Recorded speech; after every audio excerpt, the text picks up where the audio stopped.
Baik, selamat berjumpa saudara-saudara mahasiswa. Em, untuk sementara waktu kita menggunakan media online atau lebih tepatnya rekaman video karena selama 2 minggu ini kita dihimbau oleh pemerintah untuk menghindari pertemuan-pertemuan yang melibatkan banyak orang. Eh, Kita akan membicarakan mengenai metode penelitian kualitatif. Di dalam pertemuan-pertemuan kita di kelas secara langsung, kita sudah membahas cukup banyak dan intensif mengenai metode penelitian. Apa signifikansi metode penelitian, apa fungsi metode penelitian di dalam bingkai keilmuan. Dan kita juga sudah membahas jenis-jenis penelitian ya, sesuai dengan atau berdasarkan data yang kita butuhkan. Ada penelitian yang mendasarkan dirinya pada data-data yang bersifat numerik atau kuantitas, sehingga disebut sebagai penelitian berbasis data kuantitatif.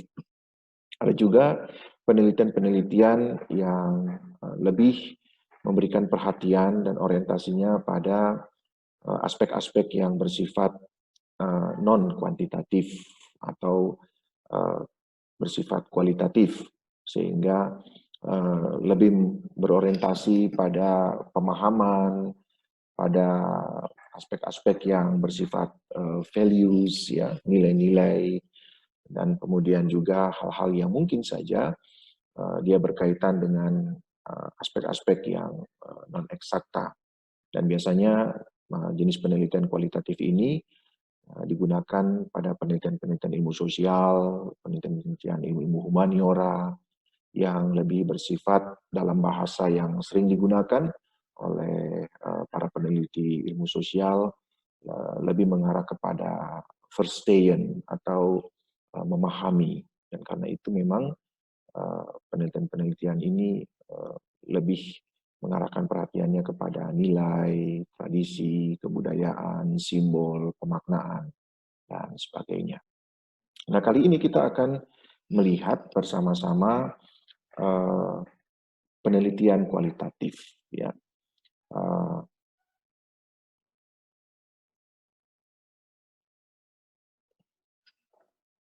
kita akan pertama-tama melihat konsep utama penelitian kualitatif.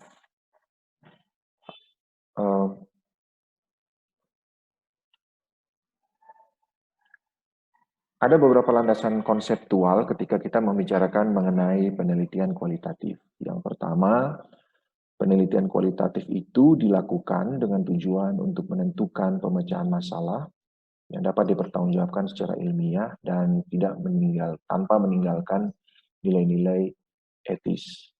Yang kedua, ada 4 kebenaran yang perlu diketahui. Yang pertama, kebenaran empiris, 2, kebenaran logis, 3, kebenaran etis, 4, kebenaran metafisis. Ya.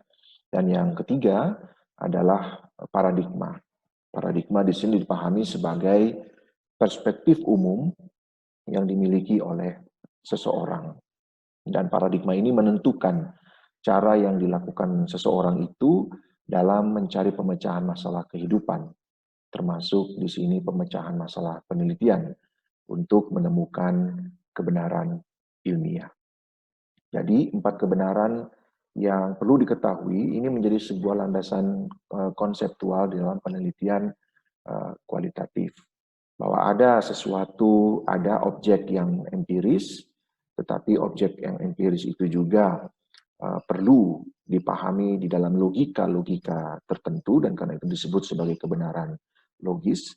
Namun pada saat yang sama, dalam penelitian kualitatif, kita tidak bisa juga mengabaikan dimensi etis. Ya, ada etika yang berkaitan dengan nilai-nilai yang diyakini sebagai kebenaran oleh seseorang atau oleh sekelompok masyarakat. Tapi juga berkaitan dengan kebenaran metafisis. Kebenaran metafisis itu adalah kebenaran yang dalam batasan tertentu sulit untuk dibuktikan secara ilmiah karena dia berkaitan dengan dimensi-dimensi yang lebih bersifat abstrak, sehingga diperlukan seni untuk memahami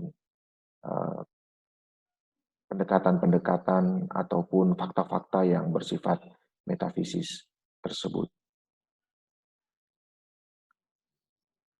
Bagian kedua, kita melihat yang perlu diperhatikan juga di dalam pendekatan metode penelitian sebagai konsep utama penelitian kualitatif ini adalah masalah. Ya. Nah, di dalam memahami masalah, kita perlu membedakan antara apa yang disebut sebagai masalah sosial dan masalah penelitian. Masalah sosial, dia bisa dijadikan sebagai masalah penelitian, tetapi masalah penelitian tidak selamanya bermula dari sebuah masalah sosial. Ya. Kehidupan sehari-hari yang mungkin saja secara kasat mata tidak dianggap sebagai masalah sosial, dia bisa menjadi masalah penelitian. Dan itu sebabnya para peneliti kualitatif ya, diajak untuk melihat apakah dinamika kehidupan, apakah relasi-relasi sosial yang berjalan sehari-hari dan kelihatannya tidak bermasalah, tetapi dia bisa menjadi sebuah tema atau topik penelitian tersendiri. Nah, kita akan melihat yang pertama. Masalah penelitian harus diajukan pada bagian pendahuluan dan harus dijelaskan dengan tidak berbelit-belit dan tidak rancu. Jadi di dalam perumusan masalah, kita benar-benar harus merumuskan apa sebenarnya yang menjadi inti permasalahan penelitian, apa yang menjadi fokus penelitian seseorang atau penelitian kita. Dan itu harus dijelaskan dengan secara langsung sehingga tidak menimbulkan bias di dalam pemahaman mengenai masalah penelitian tersebut. Yang kedua, masalah penelitian dapat berasal dari berbagai sumber pengalaman peneliti dalam kehidupan pribadi atau pekerjaan. Perdebatan yang muncul dalam literatur selama beberapa tahun, perdebatan kebijakan dalam pemerintahan dan atau beberapa pimpinan tertinggi. Jadi ini adalah sumber-sumber di mana masalah penelitian bisa kita peroleh. Yang ketiga adalah di dalam merumuskan masalah, ya, pendahuluan itu harus mendorong pembaca untuk mulai melihat apa kepentingan atau signifikansi dari penelitian ini. Menarik minat pembaca terhadap topik yang diteliti. Menyadarkan pembaca akan adanya suatu masalah yang harus diteliti dan menempatkan penelitian itu dalam konteks literatur yang lebih luas. Jadi ini beberapa hal yang perlu diperhatikan di dalam merumuskan masalah penelitian kualitatif. Bagian yang berikut, kita akan melihat karakteristik masalah. Ada beberapa hal yang bisa kita lihat, yaitu karakteristik masalah kualitatif biasanya bersifat immature atau belum lengkap. Ya. Dan kebelum lengkapannya itu disebabkan karena kurangnya teori atau penelitian sebelumnya. Dan yang kedua adalah ada dugaan bahwa teori sebelumnya tidak akurat, tidak cocok atau bias. Dan yang ketiga, perlunya penelitian untuk menggali dan mendeskripsikan fenomena dan atau mengembangkan sebuah teori baru. Dan yang berikut adalah hakikat fenomena yang diteliti tidak sesuai apabila diukur secara kuantitatif. Nah, maksudnya karakteristik masalah ini yaitu bahwa seseorang melakukan penelitian karena dia melihat bahwa teori-teori yang pernah dirumuskan sebelumnya mengandung ketidaklengkapan. Ada hal-hal yang belum lengkap di situ. Nah, hal yang belum lengkap ini bisa dipahami di dalam konteks bahwa suatu penelitian dia dilakukan oleh seseorang pada suatu masa, pada satu tempat, pada satu lokus penelitian tertentu. Dari hasil penelitian tersebut, dia merumuskan teori. Dan tentu saja teori tersebut meskipun dia diabstraksikan untuk diterima secara universal, tetapi teori tersebut dibangun dari kenyataan fakta-fakta yang diteliti pada satu konteks yang terbatas. Dan itu sebabnya maka ketika teori tersebut diterapkan atau diaplikasikan atau hendak dipakai untuk memahami kenyataan pada konteks yang berbeda, maka peneliti yang kemudian bisa menemukan ada kekurangan-kekurangan, ada celah-celah epistemik yang bisa digunakan untuk atau bisa digunakan sebagai tema penelitian terbaru. Ya.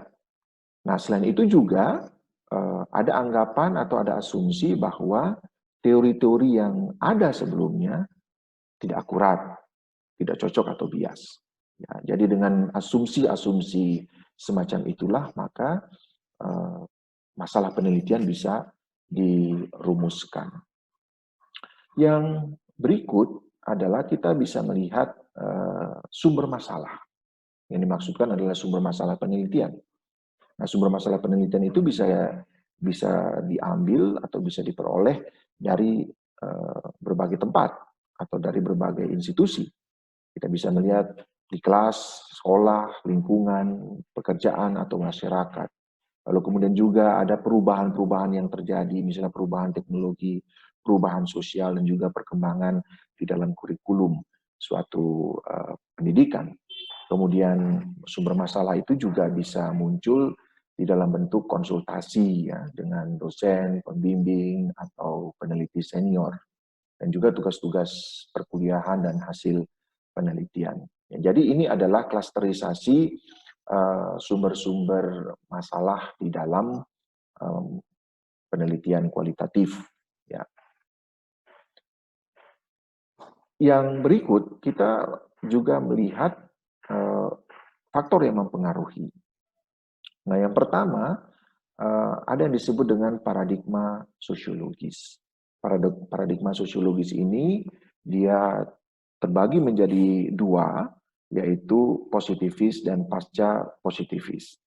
Nah, positivis ini mencoba untuk mempersoalkan hubungan antar variabel. Sedangkan pasca positivis, dia lebih memberikan aksentuasi kepada pemahaman fenomena sosial secara holistis.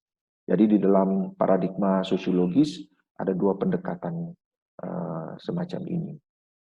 Lalu kemudian nilai-nilai yang dimiliki oleh peneliti. Dan yang ketiga adalah tingkat reaktivitas metode pengumpulan data.